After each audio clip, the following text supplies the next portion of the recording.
You are listening to the Cookbook Love Podcast with Maggie Green, episode number 286. Welcome to the Cookbook Love Podcast, a podcast that celebrates cookbook readers, buyers, collectors, writers, and clubs. And now your host, cookbook author, culinary dietitian, and cookbook writing coach, Maggie Green.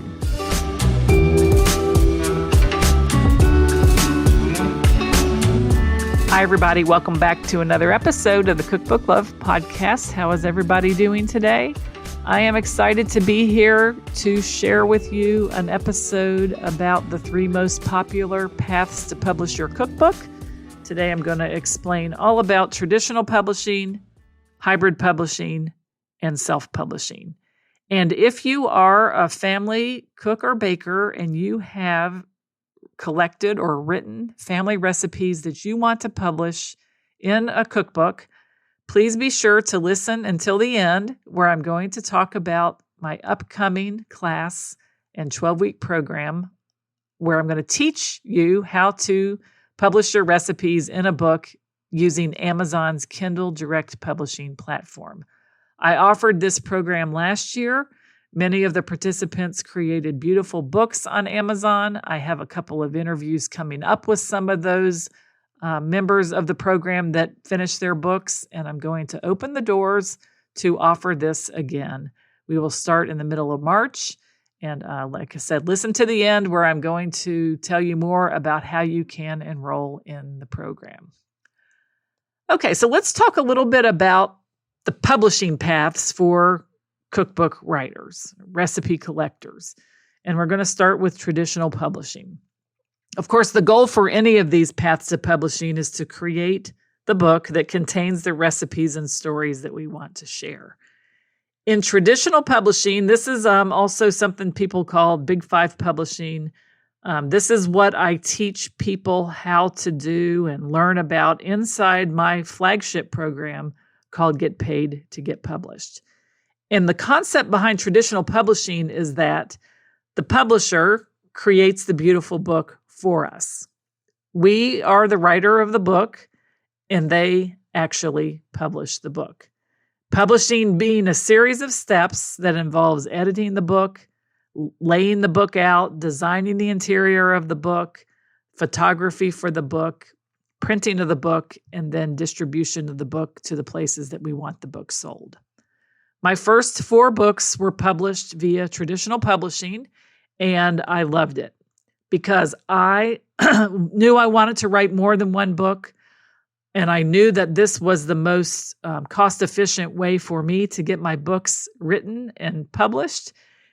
And I knew that I could make advances in royalties off the book, which means that the publisher actually sends me an advance of royalties, as well as paying me royalties when the books earn out and start to continue to sell beyond what they sent me for the advance. And they continue to help promote the book, offer it to the people that they offer their books to. I actually just went to an event a couple weeks ago at the American Booksellers Association. My publisher was in town for the Winter Institute. They had a display at the Winter Institute for the ABA.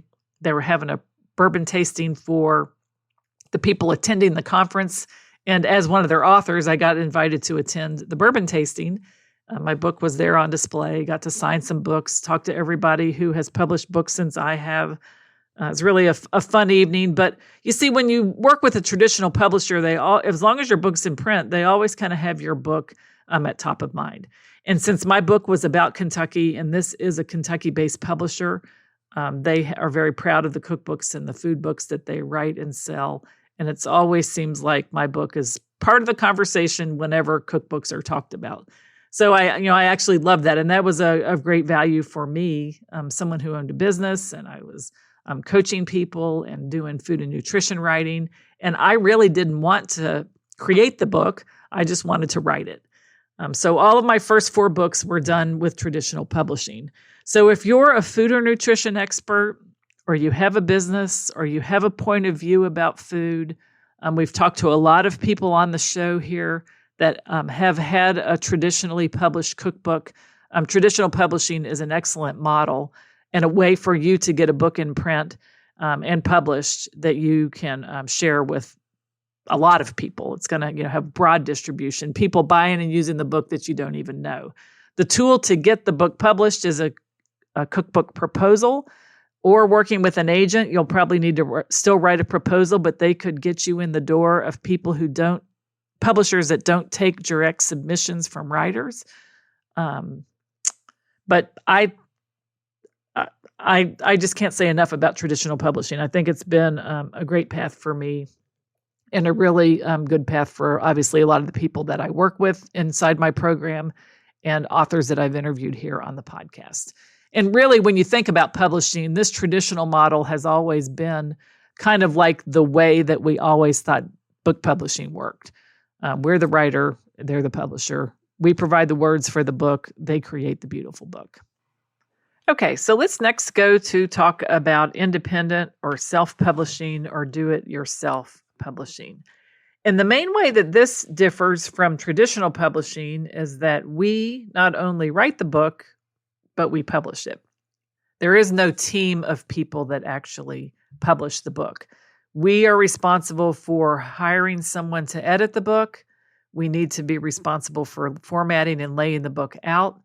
We need to be responsible for getting the photographs for the book and then actually getting the book printed and distributed to wherever we want it sold. So this truly is a do-it-yourself project.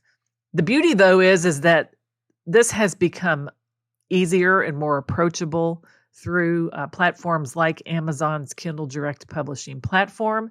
And again, that's the platform that I use and teach my students how to self-publish recipe books on KDP.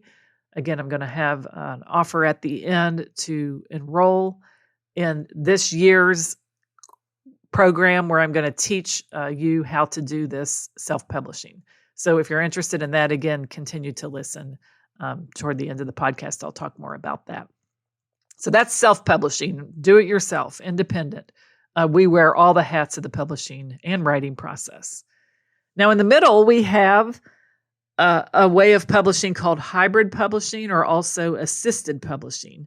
And what this means is that we do have a team of experts that help us create the beautiful book, but we pay them to create the book. In traditional publishing, we don't pay them to create the book. They just assume the cost of that and they pay us in advance or royalties. In hybrid publishing, we pay them to create the book. And I'm seeing more and more of this in the cookbook space. So in future episodes, I'm going to actually talk to people who work and have this particular model available for people who want to get a book published. I think that this particular model is really good for people who have more money than they do time, and if they just want one book to add to the business model that they already have. If you want to be a career author and you want to publish multiple books, I would say that self-publishing or traditional publishing would probably be more cost-effective, but that's really hard for me to say because, again, everybody has a different relationship with the way they think about the way they invest time in a book project and the way they invest money in a book project. But hybrid publishing is kind of in the middle of self and traditional. And this is, though, the place where it's more of a gray area. I would be sure that if you're going to invest money with a publisher, that you ask to perhaps speak or look at the catalog of other people who have published with them, that you understand what you're going to get for the money that you invest, and that maybe through this podcast, you can listen for some of the cookbook publishers that do hybrid publishing that a lot of people are getting really excellent results with. Shay Wyke was episode 285. I think it was the last episode. She used a hybrid publisher for publishing her book, Kitchen Commune. I have another author coming up in a couple of weeks where she did the same thing, used the hybrid publisher. So this is something that people in the cookbook space are doing. I just want you to know that it actually is kind of like a cross-section between traditional and self-publishing. Okay, so just to summarize, we have traditional publishing, the way we always think about book publishing. We have publishers that create the book, writers that write the book, and we get paid advances and royalties off the sale of the book. With the self-publishing, we wear all the hats of the publishing process. But again, this is a little bit more approachable with some of the platforms that are out there. And Cookbooks on KDP is a program that I'm going to teach to help you learn how to publish your recipes in a book. And then hybrid publishing is in the middle, where you would pay a team of people to publish the book for you. And again, listen to future episodes of the show where hybrid publishing is going to be discussed for the cookbook space in a little bit more depth so that we all can better understand this. I have done traditional publishing 4 times. I've self-published and I'm working on a Christmas cookie book in the self-publishing space, but I've never personally been hybrid or used a hybrid publisher. So I think I want us to just be educated about that so that we know if that's the avenue that we choose, what the options are and what's actually going on with that sort of publishing. So if you have a collection of family recipes that you want to publish in a book, and you have the desire to do that this year in 2024, I would love to invite you to join me inside Cookbooks on KDP. We are starting the week of March the 18th. We will work step by step together through live classes to teach you how to create the interior of the book, talk about getting it edited, formatted, photographed, and then uploaded to the Amazon Kindle Direct Publishing platform. We're going to actually create 2 types of books so that you will leave this class not only with the books that you've created, but the skill to do more books if you want to. We had a lot of fun doing this last year. We had several people who had success with the Amazon platform. I'm going to be talking to them in the next couple of episodes of the podcast so you can hear what their experience of working on Amazon was like, the challenges they faced, what they learned during the process. But I think it's really a great way if you have recipes that you've collected that you want to get published.